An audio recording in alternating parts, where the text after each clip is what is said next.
Okay, so there were a lot of different techniques that I made use of in this piece, and one of the things that I can't stress enough, and you probably hear me say it a lot throughout this course and through all my courses, is that it's really important to lock in with the rhythm section with the bass player and drummer. So while this was a pretty bright tempo.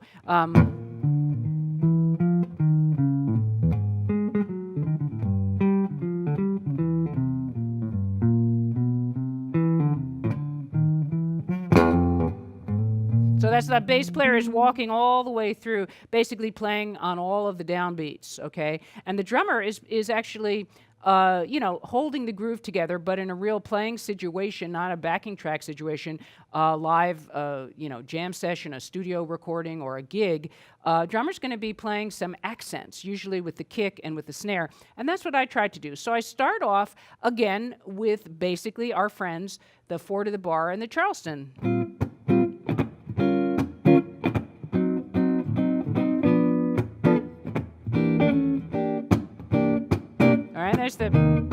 That's the Charleston, 1 and 2 and 3 and 4, and 1 and 2 and 3 and 4. 4 to the bar, 2, 3, 1 and 2 and 3 and 4. Okay, so start off with that, but a lot of times you'll notice that in an effort to keep the music sort of propelled forward, which is what you want, you don't want the music to drag.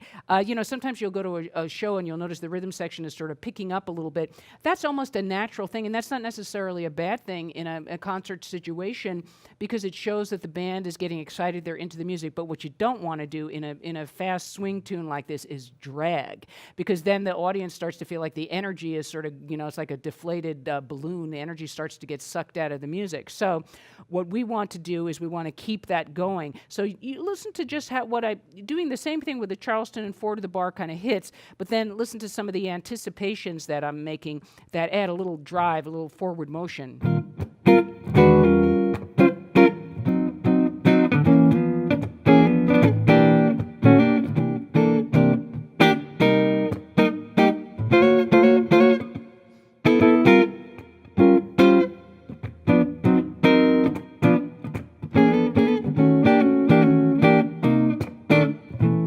So actually, there are a few times I actually played, I delayed when I was playing the hit, so I did kind of the opposite of what I was just talking about, but I also did some of those anticipations.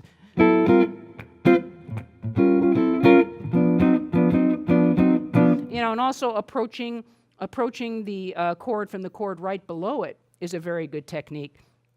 Another thing that I did is I had some double stops that I put in. Yeah, so that's just going to add, instead of going every time B flat to the E flat chord, put a double stop.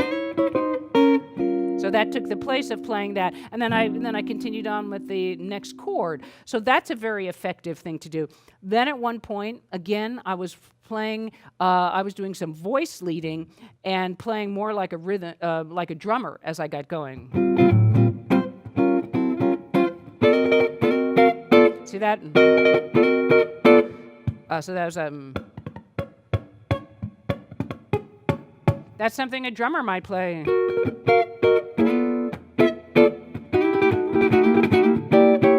And then I used a little voice leading, so there's pulling out the chord, dot, dot, dot, dot.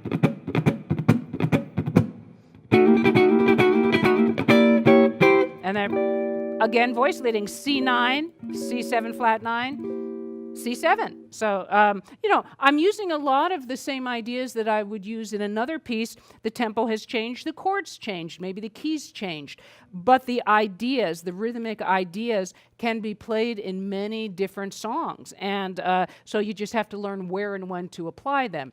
Now, of course, I want you to remember one important thing. In these backing, I'm playing with backing tracks. I'm playing with a wonderful bass player and drummer that I work with a lot, and and they're supplying just a great foundation. However, it's not a live playing situation where the drummer and bass player would actually be responding to what I'm doing. So the best way to replicate that is to work with a live bass player and drummer, hopefully good players, that will be feeding you some really good, not only responding to you and being able to hit you back with the ideas that you've just played. So if I do...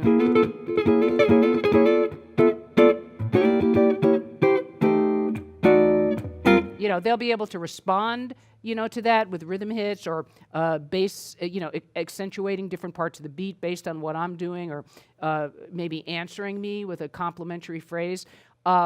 And they'll also be feeding me some cool things, Maybe, this was a pretty fast tempo, but in some situations, maybe instead of...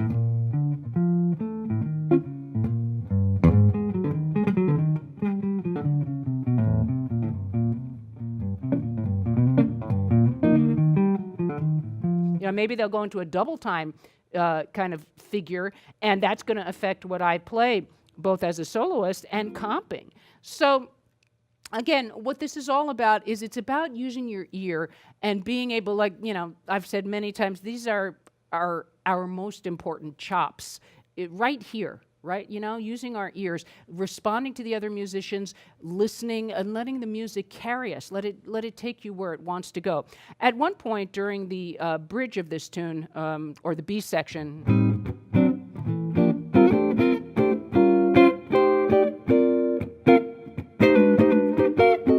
so I'm doing voice leading and some cool...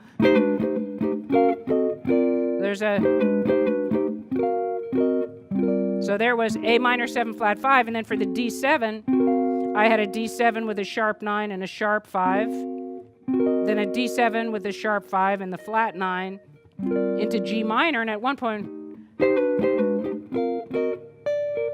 sometimes I pick the chord. This is a pretty fast tempo to get that in, but there I put the harmonic in for just over a simple G minor. Or play a little bit of a, fragmented chord. There's a G minor, there's a G minor, add 2, or G minor 9. There was a little different. D7 flat 9, D7 into G minor with an add 9. So that's another technique that can be done where you're voice leading. And at one point, I was, so there I had, I kept that D on top. That's called a pedal point the whole time. C9, C minor 9, B7, or F. You could look at that F chord coming to the 5 chord. F with a 13 on top and a flat 9, and then home to B flat. So that's the top note that the audience and the other musicians hear. But I'm playing a lot of different chords there.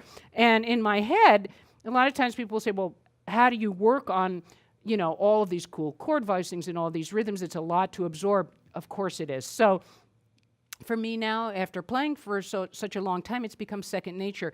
But I can't stress to you, again, the importance of really dialing this back and metronome at a very, very slow clip. As slow as you need to play it cleanly and to work on these chord ideas. So...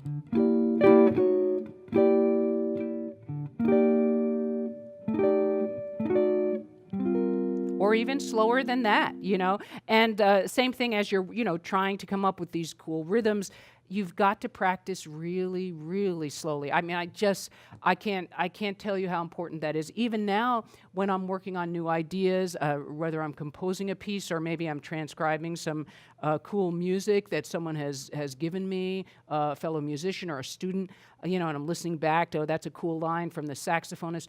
I will transcribe it, and I do it very, very, very slowly, because that's the way that you can really absorb things the best, and then it will stay with you. It'll be something that you'll remember, and everything will sort of work together. You've absorbed it here, and then the hand motor coordination begins to, come together for you, and that's what you want. Anyway, let me show you this last chord that I did here. So probably everyone knows this B flat major 7. Now, since the bass player is playing the B flat, what I did is I actually go all the way down to the F. It doesn't matter. That's the root is the B flat, F is the 5. But what I did was I took off my pinky so that I get a 9 chord there. And then all I did was come down and I just did artificial harmonics.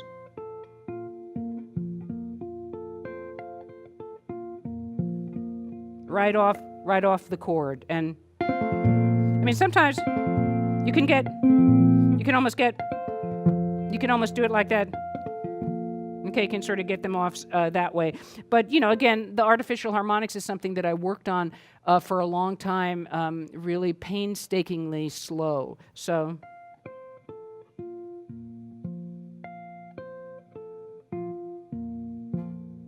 you hit the note and then you pull off.